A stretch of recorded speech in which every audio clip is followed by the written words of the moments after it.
Hello everyone, good evening to all of you. Once again, welcome back on my YouTube channel Learn with Concept by Archana Vishwakarma. Now it's me signing in.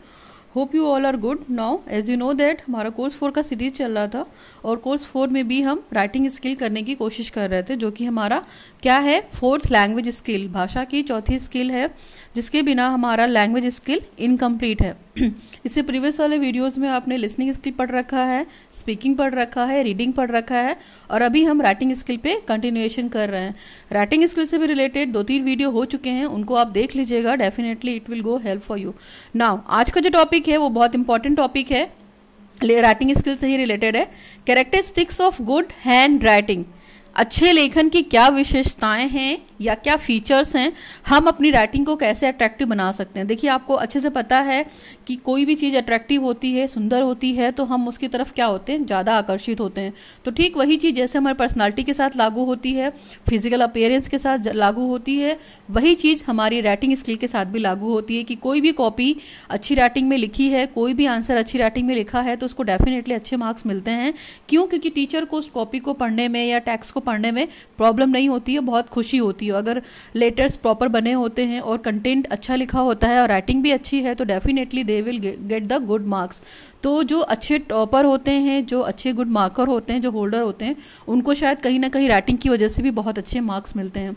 तो आज हम यहाँ पे detail करेंगे characteristics of good hand writing होता क्या है. तो देखिए, हमें पहली चीज़ तो 3-4 चीज़ें दिमाग में रखनी चाहिए जब भी हमें अच्छा लिखने की प्रैक्टिस करनी है.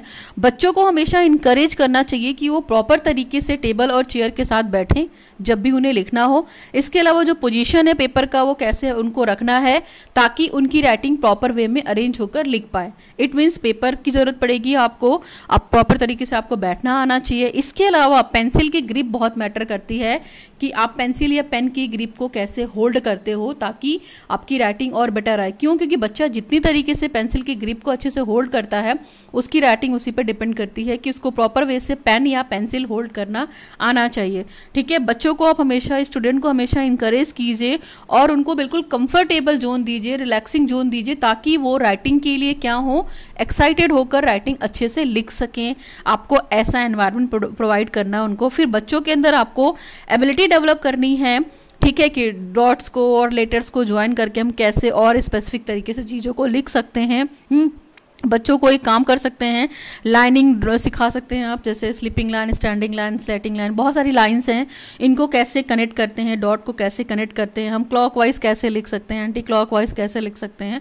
ऐसे बहुत सारी चीज़ें हैं जो बच्चों को हमें पहले से बतानी पड़ेगी while developing the hand writing skill in your student, in your child. ठीक है, तो टॉपिक स्टार्ट करते हैं. थोड़ा सा इंट्रोडक्शन दिया मैंने रिगार्डिंग दिस टॉपिक. पहला पॉइंट यहाँ पे लिखा हुआ, a child who has difficulty with the mechanics of writing often avoid writing task. देखिए, अगर बच्चे को राइटिंग स्किल सीखनी है तो अगर वो मैकेनिक्स नहीं जानता है राइटिंग की, लिखने को, राइटिंग कैसे करते हैं, किस अक्षर को कितना कर्व देना है, किस अक्षर को कितना डाउनवर्ड ले जाना है, कितना वर्टिकल ले जाना है, अगर ये बच्चा नहीं जानेगा तो उसको डेफिनेटली लिखने में बहुत परेशानी होगी और राइटिंग टास्क उसके लिए एक तरीके से डिफिकल्ट हो जाएगा. नेक्स्ट पॉइंट है, some important writing conversation that children need to follow. कुछ इंपॉर्टेंट राइटिंग कन्वर्सेशन है, यहाँ पे कुछ पॉइंट्स है जो डिस्कस करूंगी जो बच्चों के लिए बहुत जरूरी हैं और उनको फॉलो करना पड़ेगा. यहाँ पे लिखा हुआ फर्स्ट हेडिंग हमारा है लेटर फॉर्म्ड करेक्टली, यानी कि बच्चों को क्या करना है, बच्चों को सही ढंग से अक्षर को बनाना सिखाना है. एक तो ये पहली इंपॉर्टेंट थिंग या पहला इंपॉर्टेंट पॉइंट हम ये बोल सकते हैं, लेटर फॉर्म करेक्टली. बच्चों को जो अक्षर बनाना है वो सही ढंग से उन्हें बनाना बताएं. बेसिकली देखा क्या गया है कि बच्चे अक्षर को प्रॉपर से बनाते ही नहीं हैं और कुल मिला के वो कैसे भी करके अपना लिखने वाला काम स्टार्ट कर देते हैं. तो ऐसा नहीं करना है. ठीक है, बच्चों को हमें प्रॉपर पेंसिल पकड़ के उन्हें सारे अक्षरों की नॉलेज देना है कि वो कैसे सारे अक्षरों को कंस्ट्रक्ट कर सके. जैसे it has been found that the errors in the formation of certain letters that are E, N, D, T, R, I, A, H and B. देखिए, ये जो लेटर्स हैं इसमें पाया गया है कि मतलब बेसिकली हम इसमें ये जानते हैं, इसमें एक्चुअली ये पाया गया है कि बच्चे इन लेटर्स को बनाने में बहुत सारी गलतियां करते हैं. तो आपको क्या करना है, बच्चे आपकी कम से कम गलती करें, तो इसके लिए इन लेटर्स की उनको प्रैक्टिस करानी चाहिए. नंबर 2 है, special attention needs to be given to use the all letters are correctly form. हमें इस बात पे ध्यान देने की जरूरत है कि सभी अक्षर प्रॉपर तरीके से बनाने आने चाहिए बच्चे को, ठीक है। लेटर फॉर्मेशन बहुत जरूरी है बच्चों के अंदर। नेक्स्ट पॉइंट दे रखा है, school needs to make a decision on the formation of letters and see that there is consistency punctually letters such as Y, F, Z, G, that like यहाँ पे वाई भी हो सकता है, ठीक है, आप वाई भी यहाँ से मेंशन कर सकते हैं।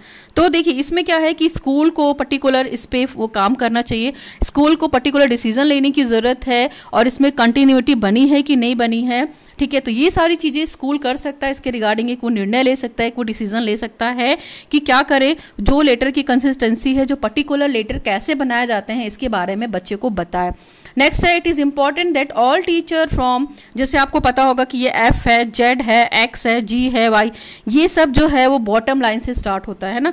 बॉटम लाइन से बच्चे को बताना पड़ेगा कि पहले हमें डाउन से अपवर्ड जाना है, ठीक है, फिर अपवर्ड से डाउनवर्ड आना है। ये सारी चीज़ें, जैसे मैंने यहाँ बच्चा यहाँ पे एफ बनाएगा, आप देख सकते हो बॉटम लाइन को टच करेगा और ऐसे ले जाके एफ बनाएगा। और एफ बनाने के भी बहुत सारे तरीका, देखिए ये एफ भी बनता है कहीं ना कहीं, ठीक है, तो ये एफ भी बनता है। बच्चे को हमें फेमिलियर कराना पड़ेगा कि कौन सी लेटर्स के लिए किस तरीके की हैंड को यूज करना है। फिर नेक्स्ट पॉइंट है, it is important that all the teachers form these letters in the same way. और ये भी जरूरी है कि जितने भी टीचर्स वहाँ पे पढ़ा रहे हैं, बहुत इंपॉर्टेंट होना चाहिए, सभी टीचर इवन बैठ कर डिस्कस करना चाहिए सभी टीचरों को कि हम किस तरह के लेटर फॉर्मेशन को बच्चों को बताएं ताकि उनका तरीका जो रहे वो सेम रहे, मतलब एक समान अक्षरों को कैसे बनाएं वो टीचर को डिस्कस करना चाहिए, क्योंकि अलग अलग टीचर अलग अलग अक्षर को फॉर्म करना बताएगा तो बच्चे इससे बहुत कंफ्यूज हो जाएंगे। नाउ नेक्स्ट पॉइंट है हमारा है लेटर साइजिंग। पॉइंट नंबर 2 है हमारा लेटर साइजिंग। इसका क्या मतलब है कि जो हमारे वर्ण हैं उनको हम किस तरीके से आकार दे सकते हैं, वर्णों का आकार कैसा होना चाहिए, न बहुत बड़ा होना चाहिए न बहुत छोटा होना चाहिए। It will looks like a visible, ठीक है, प्रॉपर तरीके से विजिबल होना चाहिए। ये सारी चीज़ें मैटर करती हैं। बहुत बड़ा लिखेंगे तो भी वो बहुत देखने में ऑफर्ट लगेगा, छोटा लिखेंगी तो टीचर को समझ में नहीं आएगा। तो लेटर साइजिंग यानी वर्ण का आकार बहुत मैटर करता है। It is customary to teach large writing in the class first and to reduce the size gradually in the following classes। आपने देखा होगा जब बच्चा क्लास 1 में होता है तो उसको बहुत बड़ा बड़ा लिखने के लिए प्रेरित करते हैं, उनकी कॉपीज भी। फिर जब वो बड़ा बड़ा लिखते हैं तो धीरे धीरे जैसे जैसे उनकी क्लासेस बढ़ने लगती हैं ग्रेजुअली इसको वो क्या करते हैं, इनका साइज कम करते रहते हैं according to their classes. The use of 4-lined copy, red and blue lines is recommended as it assists to children in the formation of tiny letters, small letters and as well as letters that touch the bottom line such as Y and G। मैंने आपको इस letters के बारे में पहले भी बताया। जो क्लास 4th के बच्चों की कॉपी आप अगर आप इंग्लिश की देखेंगी तो वो 4-lined कॉपी होती है। There will be a red and blue line, ठीक है, तो उनको उन लाइन के बीच में बॉटम से स्टार्ट करके और बीच वाले लाइन में रखना है और ऊपर वाले तक टच कराना है। तो ये जो कॉपी होती है इस तरह की कहीं ना कहीं इसलिए रिकमेंड की जाती है स्कूल की तरफ से बच्चों को, ताकि वो छोटे अक्षरों को बनाना सीख सकें, फिर छोटे से थोड़े से बड़े अक्षरों को ऊपर ले जाना सीख सकें, फिर साथ ही साथ में छोटे छोटे अक्षरों को मैनेज करके क्या करे, बनाने में हेल्प करे, जो कि जैसे नीचे से बनता है लाइक वाई आपका हमेशा बॉटम लाइन से ऊपर की तरफ जाएगा, हम ऐसे करके बनाएंगे। इसी तरह जी भी आपका अगर कर्सी में लिखना है तो आपका जी भी ऐसे ही जाएगा। इसके अलावा जेड, ये बहुत सारे ऐसे लेटर्स हैं जिनको बनाने के लिए हमको बॉटम लाइन का यूज़ करना पड़ता है। तो बच्चों की लाइनिंग वाली जो 4 लाइन वाली जो कॉपी होती है वो बहुत हेल्प करती है और आपको इस कॉपी वाली लाइनिंग वाली कॉपी है, आपको इसमें बच्चों को हेल्प कराने के लिए मोटिवेशन देना चाहिए हमेशा, टीचर को भी पेरेंट्स को भी। नेक्स्ट है slant of letters. Slant of letters का मतलब होता है शब्दों को तिरछा करना। तो letters should slant in the same direction. आप जो शब्दों को कर्सिव राइटिंग लिख रहे हो या जिस भी डायरेक्शन में लिख रहे हो वो एक ही तरीके से होना चाहिए, वन साइडेड होना चाहिए। ऐसा नहीं है कि आपने एक तरफ तिरछा लिख दिया और एक तरफ सीधा लिख दिया, एक तरफ तिरछा लिख दिया एक तरफ सीधा लिख दिया, ये आपकी कॉपी राइटिंग में यूनिफॉर्मिटी नहीं लाएगा। तो जब भी आप शब्दों को लिखें आप एक ही डायरेक्शन में तिरछा करके लिखें, उसको कर्सिव राइटिंग के फॉर्म में भी यूज कर सकते हैं आप। ओके, नाउ नेक्स्ट है spacing between the words. Spacing between the words का मतलब यहाँ पे क्या है, शब्दों के बीच का जो गैप है। बच्चों को हमेशा बताइए कि जो आप शब्द लिख रहे हो पहले तो उसको प्रॉपर बनाएं, बहुत बड़ा और छोटा नहीं बनाना है, ऑप्टिमाइज साइज बनाना है। दूसरी चीज, दो शब्दों के बीच का गैप है, बच्चे को 1 फिंगर रख के बता सकते हैं 1 finger gap is enough for the 2 words. तो बच्चों को जब भी आकार देना सिखाएंगे, आप बच्चों को लिखना सिखाएंगे, जैसे 2 लाइन के गैपिंग के बीच 1 फिंगर हो सकता है, तो बच्चों को ये सारी चीजें हमको पहले बतानी पड़ेगी। यहाँ पे लिखा हुआ है the most common errors in spacing are either crowding of lines और क्राउडिंग ऑफ वर्ड्स इन। कभी कभी बच्चे क्या करते हैं, एक ही लाइन में बहुत सारे शब्द को लिख देते हैं, फिर क्या करते हैं वो दो लाइनों के बीच की जो गैपिंग होती है उनको भी वो प्रॉपर फॉलो अप नहीं करते, तो इनसे जो राइटिंग निकले के आएगी, जाहिर सी बात है वो त्रुटिफुल राइटिंग होगी, मतलब बहुत सारी उसमें गलतियां होंगी। तो बच्चे को इस बात का ध्यान देना है कि शब्दों के बीच में और लाइनों के बीच में क्या स्पेस होना चाहिए, वो चीज़ बच्चे से डिसाइडेड होनी चाहिए, बच्चे को सुनिश्चित कर लेनी चाहिए। शुरू में बच्चे क्या होते हैं, शब्दों के बीच में एक फिंगर का स्थान रख के छोड़ सकते हैं। ये एक छोटा सा एग्जाम्पल है कि एक फिंगर का गैप होना चाहिए बिटवीन द टू वर्ड्स या बिटवीन द टू लाइन्स। तो आप जैसे भी करके बताना चाहें बच्चों को बता सकते हैं। और it is important to ensure the right amount of the space between the words and between lines. मैंने वही चीज़ बताई है कि आप शुरुआत में बच्चों को बता देंगे कि दो लाइन के बीच में हमें एक फिंगर का गैप रखना है, दो स्पेस के बीच में भी हम एक फिंगर का गैप रख सकते हैं। तो इससे जब जो भी बच्चा राइटिंग करेगा उसमें यूनिफॉर्मिटी आएगी, है ना। बच्चे को आपको इसके लिए मोटिवेशन देना है। Now we come to the next point. Next point है हमारा लीजिबिलिटी। ठीक है, लीजिबिलिटी इट मीन्स द स्पष्टता। तो ये तो बहुत इंपॉर्टेंट एलिमेंट है, आप भी जान रहे हैं, बहुत इंपॉर्टेंट एसेंशियल फीचर है। लीजिबिलिटी का मतलब स्पष्टता। तो the first essential feature of the good hand writing is the लीजिबिलिटी।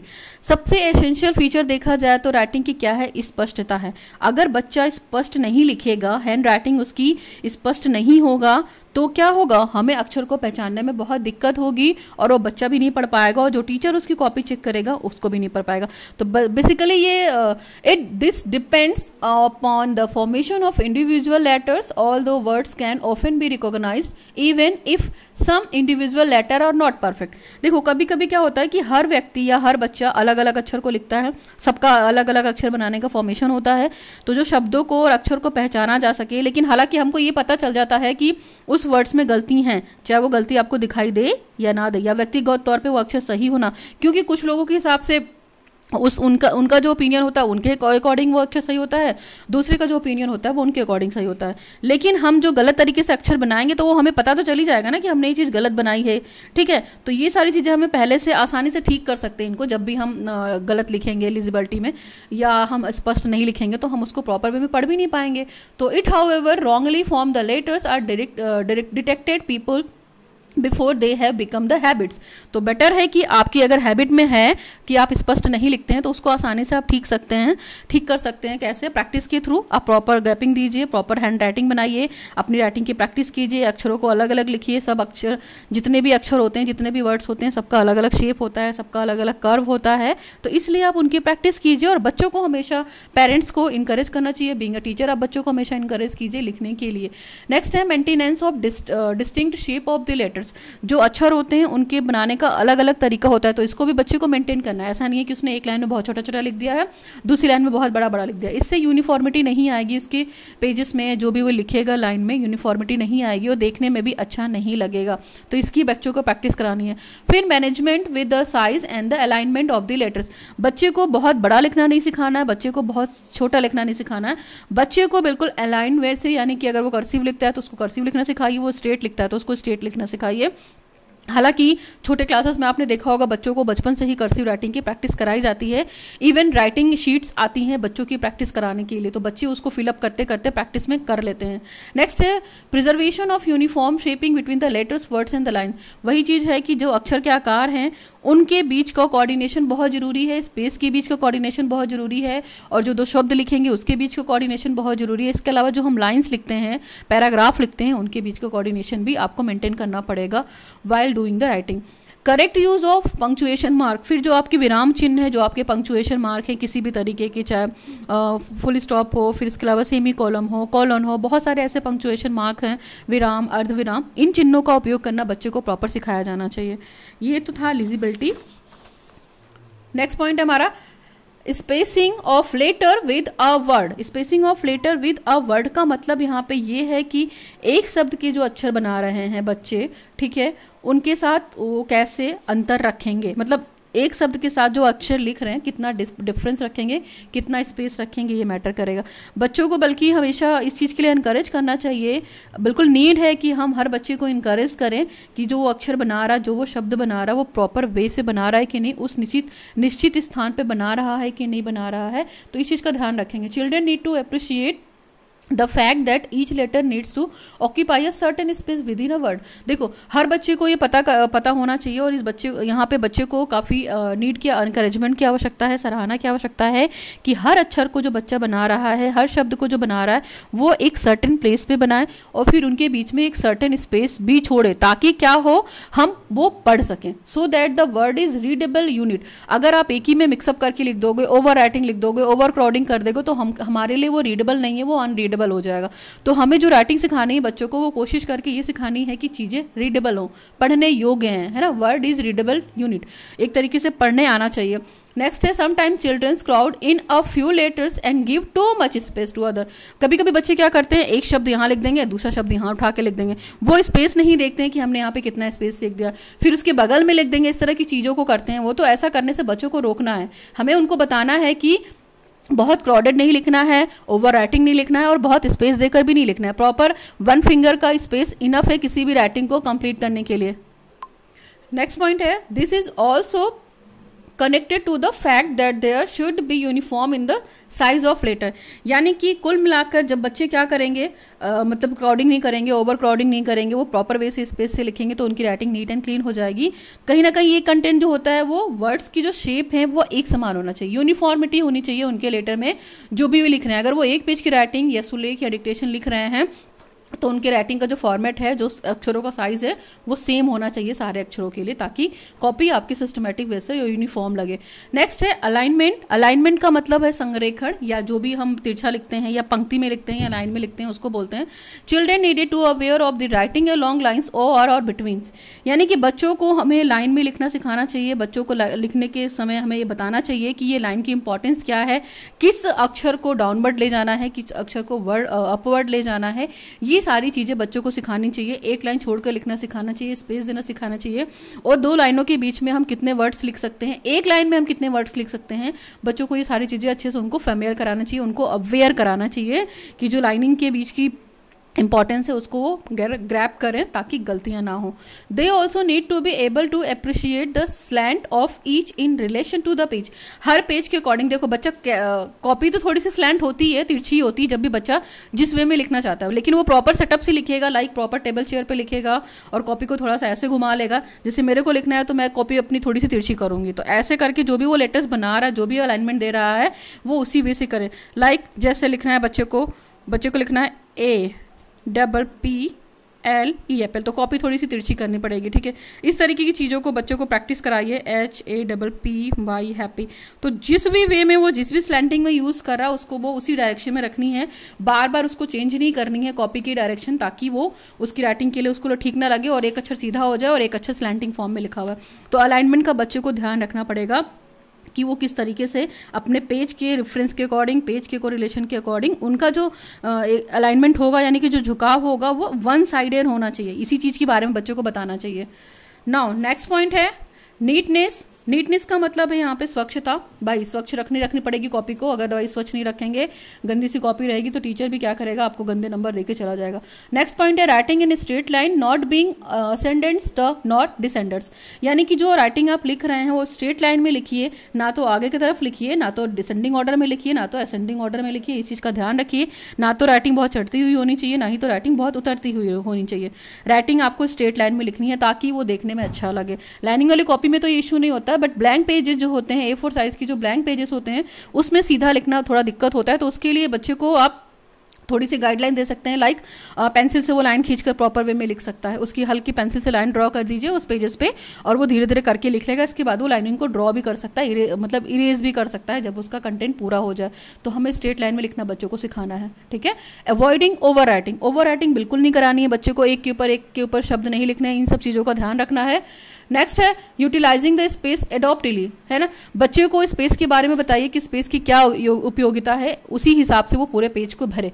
Highlighting the significant point, यानी कि जो उसके महत्वपूर्ण बिंदु हैं उनको वो हाईलाइटर से हाईलाइट कर सकता है, उसके अंदर अंडरलाइन कर सकता है। इससे जिस टीचर को आंसर पढ़ना होगा वो उसको जल्दी पढ़ लेगा। नेक्स्ट है using suitable illustration, graphs, charts, drawing and the diagram. इसमें क्या होता है, जब भी बच्चा राइटिंग स्किल करता है या राइटिंग लिखता है या सुलेख लिखता है तो उसको ध्यान देना चाहिए कि वहाँ पे जो पिक्स वगैरह है, जो ग्राफ वगैरह है, चार्ट पेपर है, जो ड्राइंग करनी है, जो लाइंस ड्रॉ करनी है, उनको वो प्रॉपर वे में यूज़ करे अपनी राइटिंग स्किल के लिए। इससे उसकी राइटिंग स्किल और बेटर होगी। अगर वो प्रॉपर वे में फ्लो चार्ट बना सकता है, पिक्चर्स बना सकता है, ड्राइंग बना सकता है, डायग्राम बना सकता है, तो it will definitely go help for the writing skill. ठीक है, तो ये राइटिंग स्किल के हमने यहाँ पे 8 पॉइंट डिस्कस किए हैं, और 8 पॉइंट डिस्कस करने के हिसाब से मेरे हिसाब से इतने पॉइंट्स इनफ हैं। आप हेडिंग डाल के आराम से लिख सकते हैं। यहाँ पे 2-3 पॉइंट्स नोट में लिखा हुआ है, इसको समझ लीजिए क्या है। Good hand writing impresses other, specially the ones for हुम इट इज मीन्ड। देखिए, अच्छी लिखावट जो होती है वो कहीं ना कहीं हम दूसरों को अफेक्ट करती है, और विशेष रूप से उनके लिए जिनका उसको मतलब होता है। तो हैंड राइटिंग अच्छी होने से एवरी बंदा आपसे इम्प्रेस होगा, आपसे टीचर इम्प्रेस रहेगा, आपको हमेशा क्लास में अच्छे मार्क्स मिलेंगे, और राइटिंग कॉम्पिटिशन में भी आप पार्टिसिपेट्स कर सकते हैं। नेक्स्ट है help in communicating ideas accurately through, यानी कि जो आपके विचार हैं उसको सही तरीके से हम कम्युनिकेट करने में हेल्प करता है कौन, हमारी राइटिंग स्किल हेल्प करती है। अगर हम अच्छा लिखना चाहते हैं तो अपने विचारों को अभिव्यक्त करके एक लेटर के माध्यम से या कुछ भी माध्यम से अपने विचारों को सामने वाले तक कम्युनिकेट कर सकते हैं। नेक्स्ट है helps in creating interest of the student in the language learning. इसमें क्या है कि हमें बच्चों को क्या कराना है, हमें लैंग्वेज के प्रति उसमें इंटरेस्ट क्रिएट कराना है, ताकि वो क्या करें, उनको लिखने में थोड़ी सी हेल्प हो। उनको जो भाषा नहीं जानते हैं उनको उनमें इंटरेस्ट क्रिएट कराना बहुत ज़रूरी है। Being a teacher, being a parents, आप बच्चों को भाषा के प्रति रुचि उत्पन्न कराइए, उनमें लर्निंग सिखाइए कि लिखना बहुत इंपॉर्टेंट है। जैसे पढ़ना इंपॉर्टेंट है, सुनना इंपॉर्टेंट है, स्पीकिंग इंपॉर्टेंट है, ठीक उसी तरीके से राइटिंग भी इंपॉर्टेंट है। नेक्स्ट है good hand writing one acquired becomes N assist with the learners, यानी कि जो अच्छा लेखन है, यानी कि गुड हैंड राइटिंग है, उसको एक्वायर कर सकते हैं। ठीक है, वह शिक्षार्थी मतलब जिसके पास अच्छी राइटिंग है, कभी कभी होता है कि एक्वायर्ड होता है, मतलब अर्जित कर सकते हैं आप प्रैक्टिस करके, इसको एक्वायर कर सकते हैं। कभी कभी आपने ये भी देखा होगा कि ये हेरिडिटरी भी होता है। अगर हमारे पेरेंट्स की राइटिंग अच्छी होती है तो शायद बच्चे की भी राइटिंग कहीं ना कहीं अच्छी हो जाती है। बट हम ये चीज़ सभी के लिए नहीं कह सकते, not for all, it is not apply for all. लेकिन हाँ, एक्वायर ऐसे कर सकते हैं कि अगर हम बच्चे को प्रॉपर वे में प्रैक्टिस कराते हैं वर्कशीट के माध्यम से, शीट्स के माध्यम से, तो क्या हो सकता है, बच्चे की जो हैंड राइटिंग है वो बेटर बन सकती है, सुडौल बन सकती है, सुंदर बन सकती है।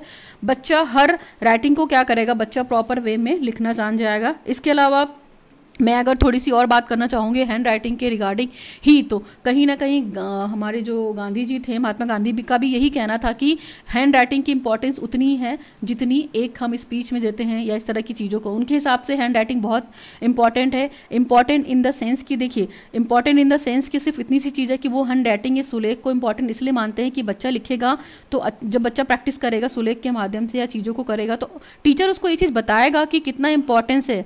जो प्रत्येक टीचर है, जो बीइंग अ टीचर है, उसको ऑब्जेक्टिव क्लियर होना चाहिए कि हम जो भाषा बच्चों को सिखा रहे हैं वो बहुत ईजी हो, शुद्ध हो, सरल हो, प्रभावपूर्ण हो, इफेक्टिव हो। अगर हम बच्चों को इफेक्टिव लिखना सिखाएंगे तो जाहिर सी बात है वो अच्छा लिखेंगे। एक एजुकेशनिस्ट हैं according to the PT Pattanaik, तो उनका कहना है कि निसंदेह ही लेखन में सुलेख का उतना महत्व है जितना भाषण में शुद्ध उच्चारण का। जैसे हम स्पीच देते हैं तो उसमें हमारा शुद्ध उच्चारण बहुत मैटर करता है, तो ठीक उसी तरीके से राइटिंग हमारे सुलेख के लिए बहुत इंपॉर्टेंट है। ठीक है, और सुलेख जो होता है यानी कि राइटिंग जो होती है व्यक्ति की कहीं ना कहीं शिक्षा का एक बहुत बड़ा पिलर है, और इसके फेवर में कहीं ना कहीं महात्मा गांधी भी हैं। महात्मा गांधी का ये कहना है कि अगर हम बच्चे को सुलेख के बारे में नहीं बता पाए हैं तो हमारे टीचर के अंदर बहुत कमी है, इसलिए सुलेख को फॉलो अप करना चाहिए। हर शब्द को अलग करके बनाएं, उचित तरीके से बनाएं, जितनी जैसे जिसको नीड हो लिखने के हिसाब से वो स्पष्टीकरण या क्लियरिफिकेशन देता रहे। और बीइंग अ टीचर ये हमें बताना ही बताना है कि characteristics of good hand writing होती क्या है और इसके क्या क्या बेनिफिट हैं, है ना। तो ये सारी चीज़ें हमें बिल्कुल ध्यान रखनी है, और ये हम तभी ध्यान रख सकते हैं जब हम प्रॉपर वे में इसकी प्रैक्टिस करेंगे। प्रैक्टिस से बेटर कुछ नहीं है ना। तो अगर आपको इस वीडियो में कोई दिक्कत रही हो तो आप मुझसे पूछ सकते हैं। बाकी characteristics of a good hand writing is enough for it is over. अगर लॉन्ग क्वेश्चन में भी आता है तो आप आराम से लिख सकते हैं, it is important for that. ठीक है, सो वीडियो कोई भी प्रॉब्लम होती है तो you can ask me in my comment section. Thanks for watching the video. Now signing off, learn with concept bye Archana Vishwakarma.